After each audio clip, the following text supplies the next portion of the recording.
Hi,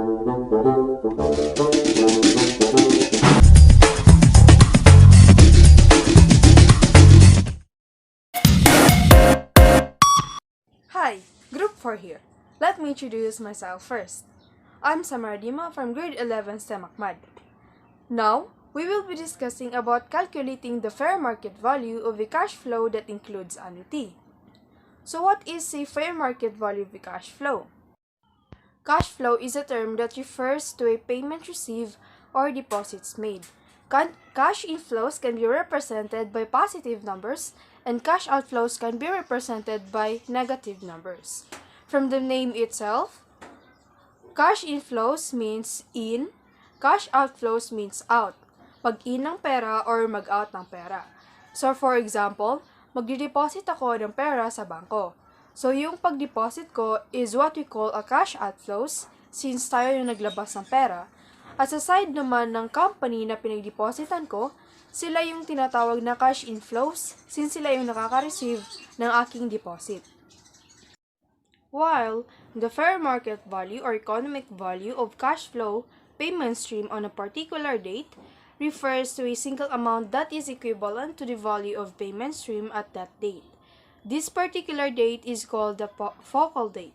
In its simplest sense, fair market value or the FMV is the price that an asset would sell for an open market.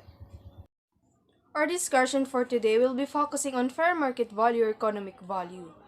Sabi nga sa topic name, this includes annuity, which means maaari nating ma-encounter ulit ang mga annuities. Kung maalala nyo pa, ito ay ang simple annuity at ang general annuities at ang iba pang annuities. To give you a quick recall, here's a picture that you may pause to see it properly. Okay, now it's done. We will give you a few examples about our topic. To give you an example, here's my group mates to discuss the examples to you. Good day, I'm RIHANA NAZARENO and I have a first example. Example number 1. Mr. Tan, in the property development business, he received the two offers on a lot that he wants to sell. First offer is 100,000 and 2 million lump sum payment after 5 years. The second offer is 100,000 and 90,000 every quarter for 5 years. Compare the fair market values of the two offers and if money can earn 6% compounded quarterly, which offer has higher market value? If mapapansin nyo, sa first offer kay Mr. Tan, isa lang siyang simpleng compound interest. While yung sa ating second offer naman ay kung mapapansin nyo, may regular payment na nangyayari, so may annuity dito. Sa ating second offer, we will apply annuity. Annuity described dito is just simple and ordinary annuity because ang payment interval natin is quarterly. Ganon din po sa ating compounding period. Before we solve, let's provide the given first.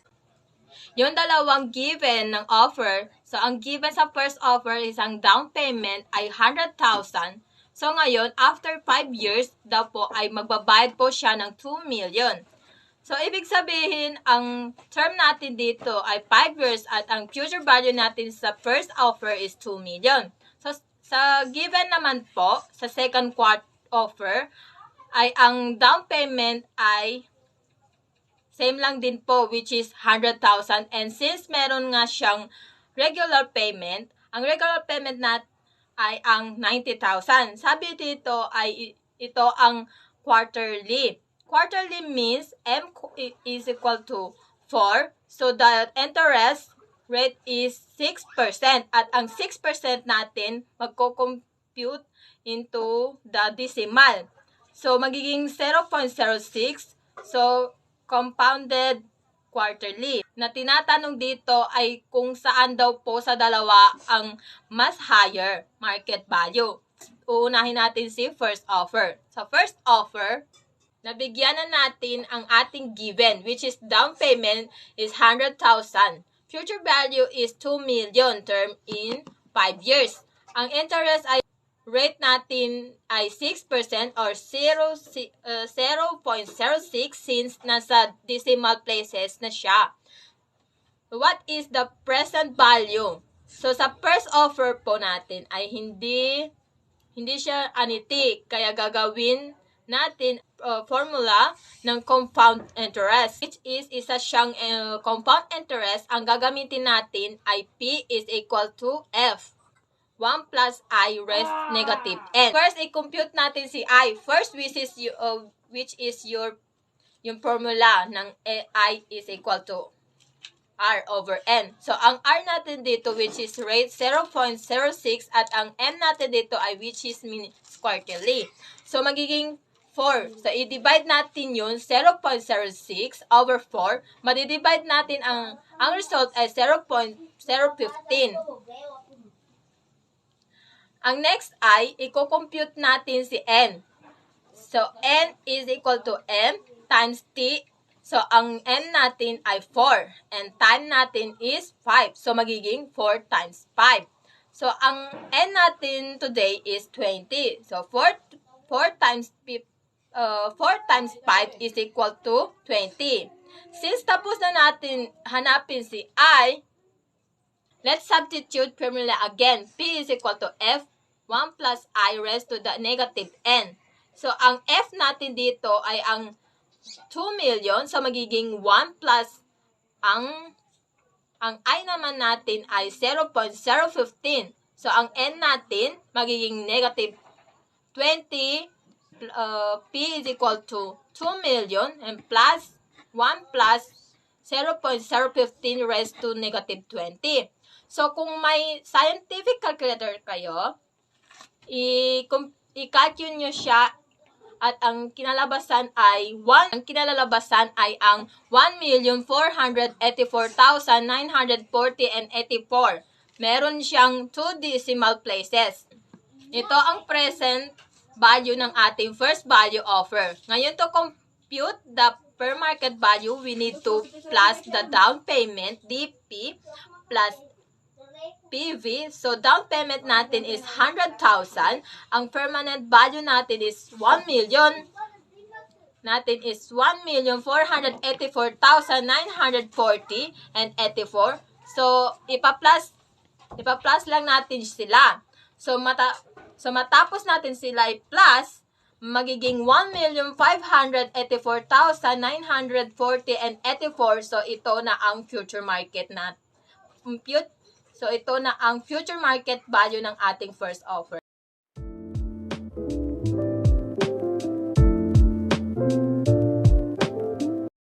Let's go to the second offer. The second offer is the 100,000 and 90,000 every quarter for 5 years.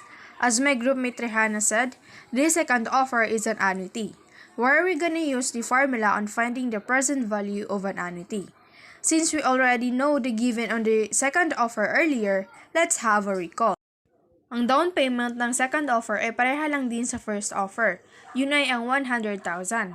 Ang pinagkaibahan lang ay mayroon ng regular or periodical payment na nangyayari dito sa ating second offer na naging rason kung ba't siya naging annuity. Ang term ay still 5 years, ang M ay 4 since ito ay every quarter, ang rate ay 6% na i-convert into decimal at magiging 0.06. Now, before we start solving, we must know the formula first. P is equals to R 1 minus 1 plus I raised to negative N over I. Before we proceed, we must know the I and N first. I is equals to R over M, or R here is 0.06, M is 4, so 0.06 is divided by 4 is equals to 0.015. Let's proceed on N. N is equals to M times T, so M is 4, T is 5, so 4 times 5 is equals to 20. Since the given are now complete, let's now substitute. R is our regular payment, which is 90,000, then 1 plus I, our I is 0.015 raised to negative N, so N is 20, so raised to negative 20 over 0.015. On this next step, please grab your scientific calculator if you have it. Now, let's calculate. 90,000 open parenthesis, function 1 minus open parenthesis 1 plus 0.015 close parenthesis raised to negative 20 over 0.015. This equals to 1,545,177 and 49 cents.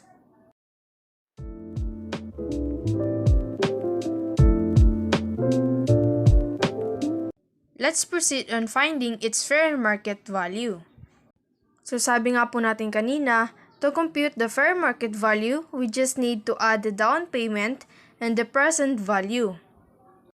We have 100,000 down payment and 1,545,177 and 49 cents net present value. This equals to 1,645,177 and 49 cents. So, ang 1,645,177 and 49 cents ay ang ating fair market value for our second offer.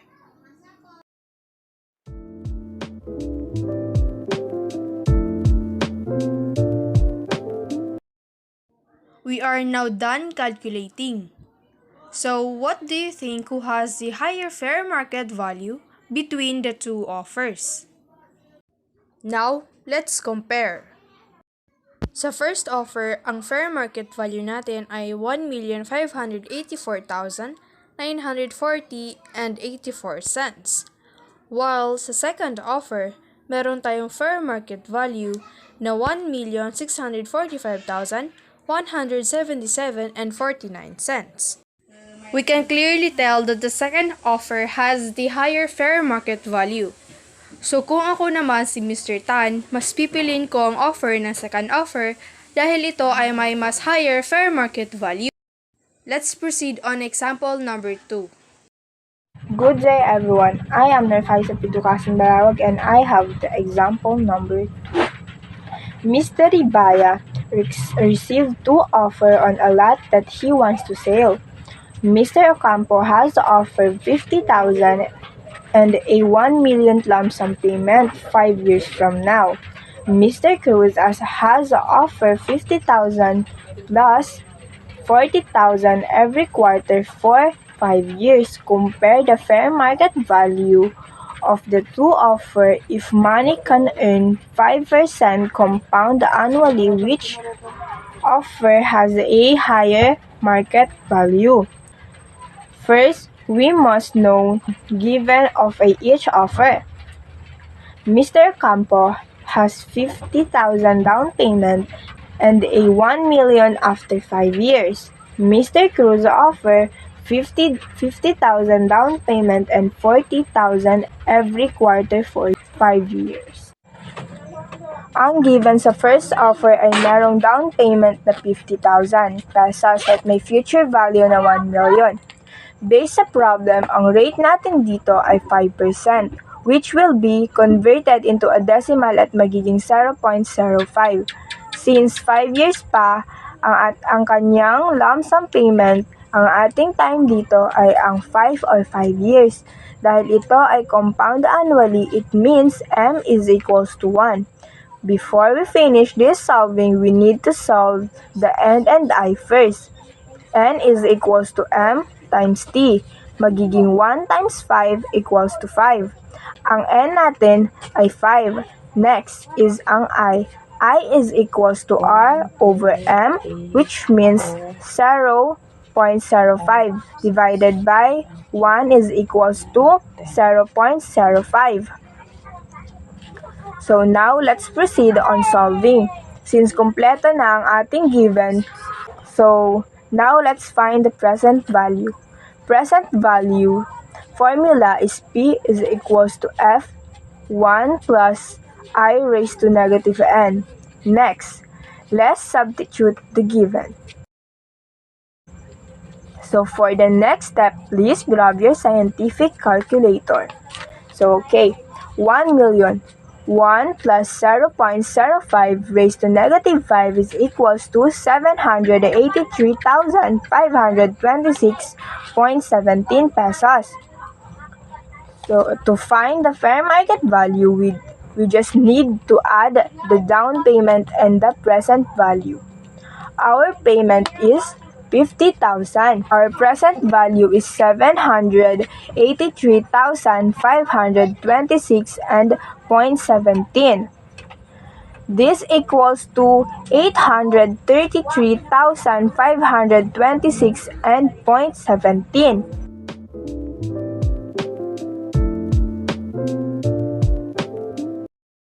So, let's proceed on the second offer. Mr. Cruz offer, as you observe, meron ng regular payment na nangyari which means ito ay isang general annuity. Following are the given.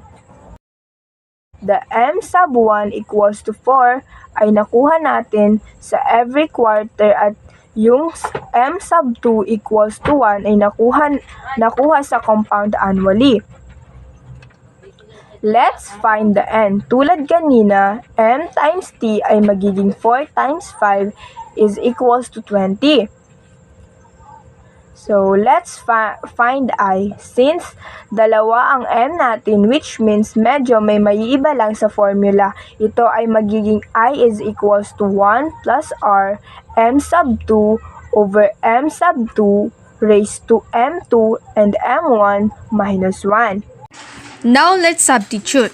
Ang RM sub 2 natin ay ang 0.05, ang M sub 2 natin ay ang 1, ang M sub 1 naman natin ay ang 4. So, 1 plus 0.05 raised to 1 and 4 over 0.05 minus 1. If you calculate this results a 0.01227. So, let's find the present value. Since ito ay annuity, the present value of annuity is given by P is equals to R, 1 negative 1 plus I raised to negative N over I. So, let's now substitute.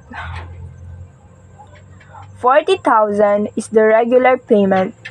0.01227 is our I. For the next step, kailangan natin ulit ng scientific calculator.